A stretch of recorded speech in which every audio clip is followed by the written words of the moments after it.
So this is what the printing process looks like. This is the printer. This is my workbench and area for my filament. These are filament dryers and filament holders. So like right now, let's see. Right now, this is printing off of the left nozzle. We know that because it's at 220 and this is cooling down. So it's printing with the left nozzle. That's this spool up here. So it's pulling from the pink right now. And then the color that it's pulling from here is purple. And we can see that here. Pink there and purple there. And that's what it's printing. Let me turn the lights off. But this is my workbench. I just added 2 drawers. They're 22 inches wide and 21 inches deep. I did that over at Randy's, and that's what I was showing you, Mom. I dovetailed all the joints and put soft close drawers in.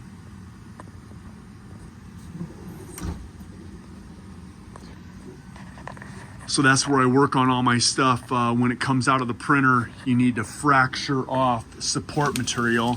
So this is some fracturing leftovers that have come off of the DraggonFlies. And yep, so this is what it's doing right now. It's printing pink.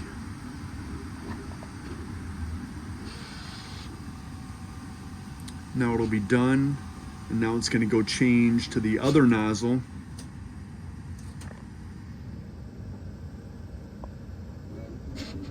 And here now it's going to be printing purple. It's one advantage of this particular H2D printer is that it has dual heads, so it doesn't have to purge material out of one head to change the color. It can actually print as many colors as you want, but every time this extruder, the right extruder, needs to change, it purges and it wastes a little bit of material. Here is waste material.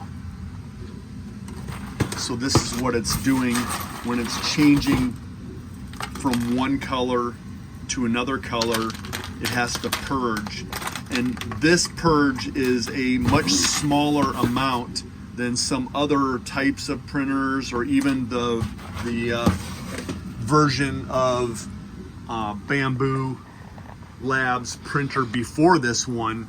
The H2D is known for being a filament saver because of the dual head, but it still does waste some material. But anyway, there's a short video of how it works, what it does, and it just builds one layer at a time.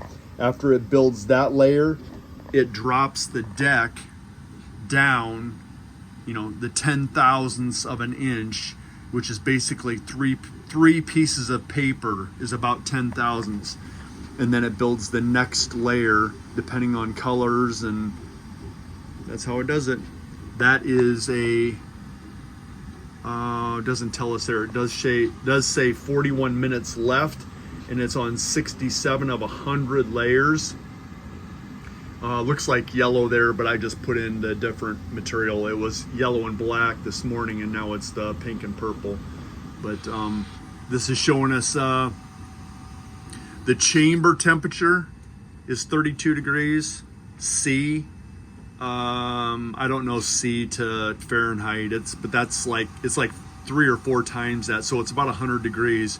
The deck is 55 degrees C, and the print nozzles are changing from one to the other. Now it's printing with the left, and it's 220 degrees while the right one is cooling down. So there's a lot to do behind the scenes, and there's a lot going on, but this printer is really a workhorse. Once I figured out the speeds and I started slowing things down, the default settings were just absolutely screaming, and I don't know why they do that.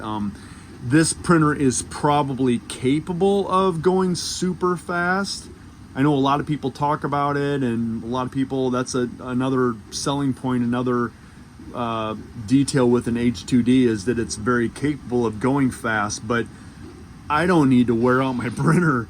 It's already going pretty fast. I mean, the speed that it's going at right here, right now, is pretty good. That's about what I'm used to with my other printers that I've used for the last 15 years at work, but it's a little bit faster, and it just looks to me like that's fast enough.